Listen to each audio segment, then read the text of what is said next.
I'm waiting for Celine Buff. Let's see. Bug fix. Celine.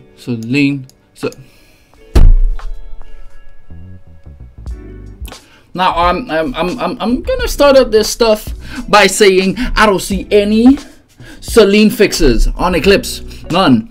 Okay. I will wait with just playing the game. If not, there will be just some mad. I'm getting anger management issues. Okay. Hey, what is up, guys? It's your boy Tway here. This will be a video on the newest patch, July, the last one, just before chapter 10 will hit in August. It will take another 3, maybe 4 weeks for it to run down. So we get a, what I like to call a minor update. We got ourselves a new NPC that I will be covering. We got ourselves a new event coming up. We got a nice new artifact that is actually pretty decent for Eclipse as well, and specifically Eclipse.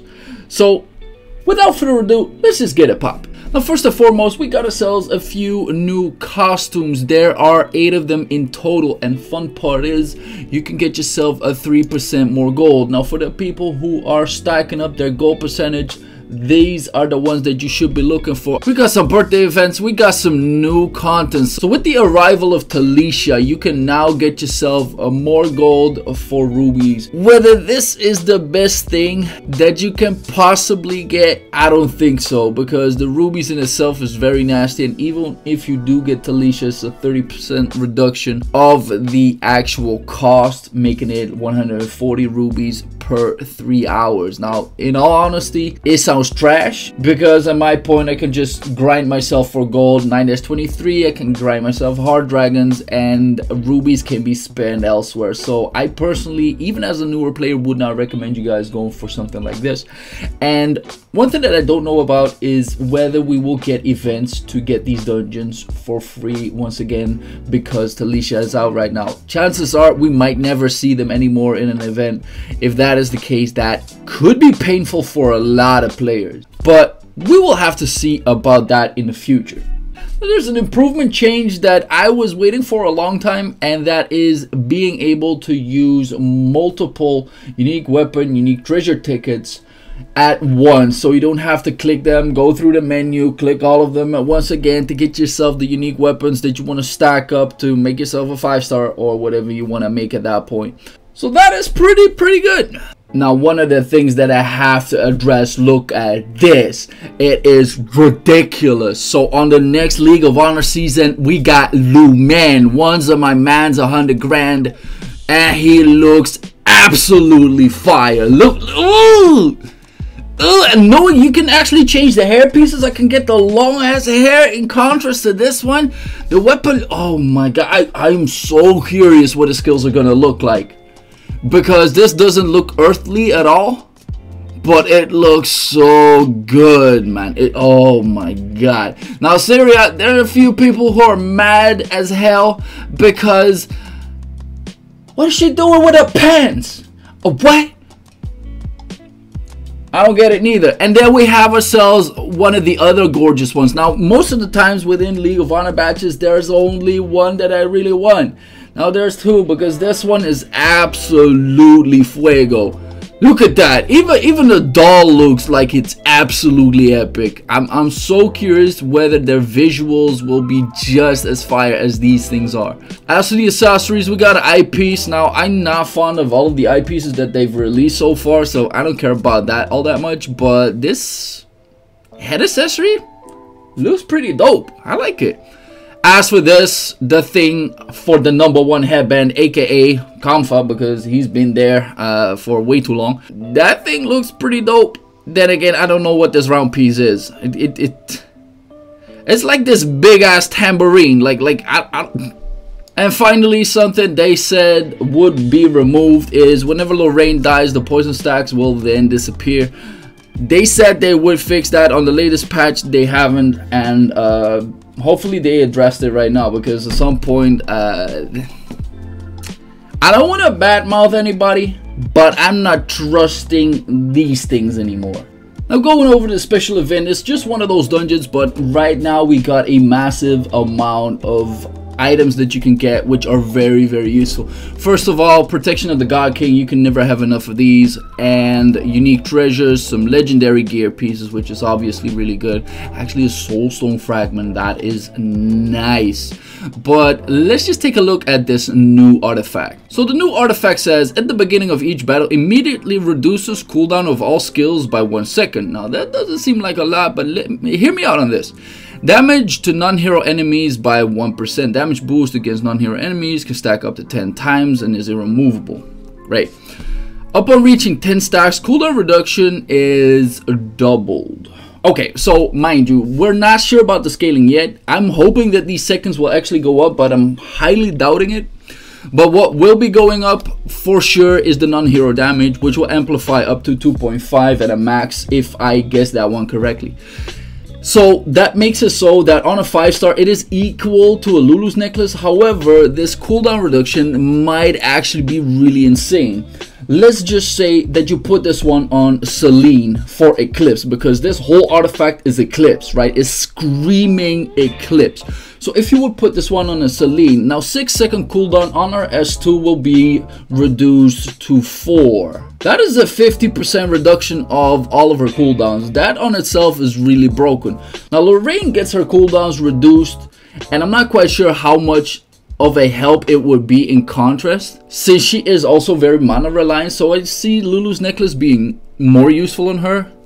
But this thing on Celine will allow you for a maximum amount of arrow stacking, and we've seen what arrow stacking does. So I'm super curious how this will play out. Unfortunately, I have 5 tickets. By the time I reach these 5 tickets, I won't have this artifact just yet, but stay tuned, I will be showing that in the near future. As for the last part, Talisha, so let's just get it popping, because I believe she could be mad broken in several cases, especially Eclipse. Now for the skills, if I had to compare her, she would be quite equal to Yuno, which means that she has 2 different modes, which is basically her S3. So Talisha projects a lot, blah blah blah, healing on HP. Interesting. So that is basically your S1 and your S2. It will be changing up the skills. We still don't know about the cooldowns, and the cooldown itself will indicate how broken or not this could be, in my opinion. So let's just read out the first skill. Dealing damage to the enemy upon attacking the same target with this skill, again with 7 seconds, deals additional damage that ignores a defense. Now we know how much ignored defense is in any shape of content. Now this will not only be useful in Eclipse, it will also be useful in World Boss 3. Some people are already theorizing that she might be the counterpart to Pansy, but then a magical damage dealer to World Boss 3. Might it work in World Boss 1? I have this feeling it could. Funny enough, it says cooldown will be applied every single time the skill is used 2 times. But okay, so you can use this thing multiple times and the cooldown will only just, oh my god. I wonder how mana reliant she will be. Then the counterpart attacks the target nearby enemy within a small range 9 times, dealing magical damage, inflicting stun with each hit. 9 times a 1 second stun each. Now this sounds broken for World Boss 1, because the moment you stun that heifer, it will deal a lot of BS. Now here's another thing. If the target is a boss, last hit deals additional magical damage that ignores defense. More ignored defense, guys. I don't know what to say. As for the S2, explodes, dealing magic damage, creating something for 10 seconds, and recovers mana of all allies within range. Is she the no Shay? Every second it deals magical damage to the enemies within range every second. So it's basically an AoE that recovers mana and it deals damage. What? As for the second part of the S2, explodes, healing HP of allies. So she heals mana, she heals HP, she does damage, she stuns. Wait, okay, heals all HP of all allies every second and reduces. I wasn't ready yet. Reduces attack by 30% for 10 seconds. We still don't know about the cooldown though, so it may not be permanent. However, it seems mad broken so far. And then we have the 4th skill, which is probably even worse than everything else. Increases attack and damage to non-hero enemies by 1%. So you get a basic attack stacking up to 30 times. We still don't know about the base stat yet, but I'm assuming this will be broken. And non-hero damage by 1%, so that's 30% non-hero damage. But we're not here yet, guys. Let's check out the soul weapon. Can be used after you use your skill 5 times. She's a heavy spammable character for what I see, so if she's very mana reliant, having her soul weapon up in PvP seems very apparent. But what does she get from it? Increases own critical damage by 100%. A wet for 12 seconds. A wet afterward attack all enemies and deals magical damage. So not only does it buff you, it attacks. Sure. If the target is a boss, deals additional magical damage that ignores defense. More? You guys want more? Increases damage by 30%, reduces cooldown by 4 seconds. So, what? You can use this multiple times then? Crazy. Increases damage and all damage the target hit 35% for 50 seconds. So, she can be put as a sub DPS for a physical team if you wanted to, I guess. Could she be a different Veronica? Maybe. I don't know. She stuns better. Now let's just check her unique weapon then to add to that fact. Increases own attack by 12%. Great. 12%, 9 out of 10 times on a 5-star will translate to 30%. And normal attack and skills reduce the attack of the target by... So we got more attack reduction. This is 60% attack reduction if you max this girl out already. We haven't even seen all the other UTs. If the target is a boss, increases all damage it takes by 12%. She could be the new Veronica. What? So let's just go over some of the trans perks. So check this one out. Chases cooldown to 25 seconds. A cooldown will be applied every time this skill hit is used 3 times. So basically what it says, you could just spam this at the start of PvP and it goes on to cooldown after 3 times. I'm not sure how easy it is to blast down frontliners like that because it hits the nearest enemy, but that shit is nasty. But the dark version, at the beginning of each battle, increases damage by 20%. This effect can be stacked up to 20 times. So this is Screaming Eclipse because 20 times 20 is a 400% of damage. Oh yeah, and part of it stuns. Part of it actually does ignore defense. But another one that screams Eclipse, after 2 seconds of the beginning of each battle, creates full bloom of Lubery that lasts for 3 seconds in front of self. So basically, she will be healing every single time there is a new wave. Could she then be a sub DPS on the lowest investment on Eclipse? It kind of looks like it. As for the third skill, so basically it's either an all defense increase by 5% stacked to 10 times or attack by 5% stacked to 10 times. So she also has a 50% attack increase. Even the kids outside are screaming about it. Last but not least, let's check a little bit of the unique treasures. So basically the S1, I don't feel like the mana recovery upon use might be that good. However, if you really want to spam the skill, if you max this one out, it's probably 1.25k of mana that you get with every single skill. If it costs about 2 mana, you might be able to spam this like a madman at the start of a fight, just depleting everybody's HP that is a frontliner.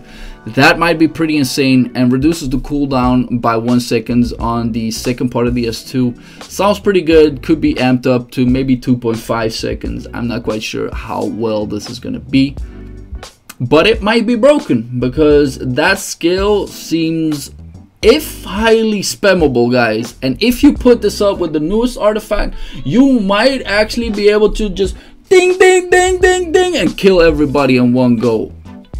The more I think about it, the more broken it sounds. I don't even know. So for the UT2, it seems like increases heal rate of allies within range by 20%, and like I said, this sounds like a sub DPS in terms of Eclipse. Otherwise, I don't see much use for this one. As for the S3, reduces cooldowns by 2 seconds and skill can now dispel negative effects from self. This is kind of equal to what Yuno's her S3 is. So it could be good, could then also be highly spammable. And in terms of self-heal, it seems like this could be broken for PvP as well, especially if it dispels negative effects from self. Now for the last one, and this is probably the most broken one depending on how the stacks are gonna be, because it says increases all defense by 1% per stack. Great, you already have 30 stacks on normal, but then you get 40 stacks. Now if these 40 times will go up, that means the non-hero damage will go up. Now if this thing can turn up to 100, that is 100% non-hero damage, and it could even be more, but we will have to see which one of these will stack, because if it is the all defense, I'm not that worried. If it is not, and it is the number of stacks increased, this character is going to be the best tier for Eclipse, hands down. I can already call it out. That pretty much wraps it up for this whole patch. I hope you guys enjoyed, found this helpful. If you guys did, make sure to like, sub, and I'll see you guys in the next one. Peace!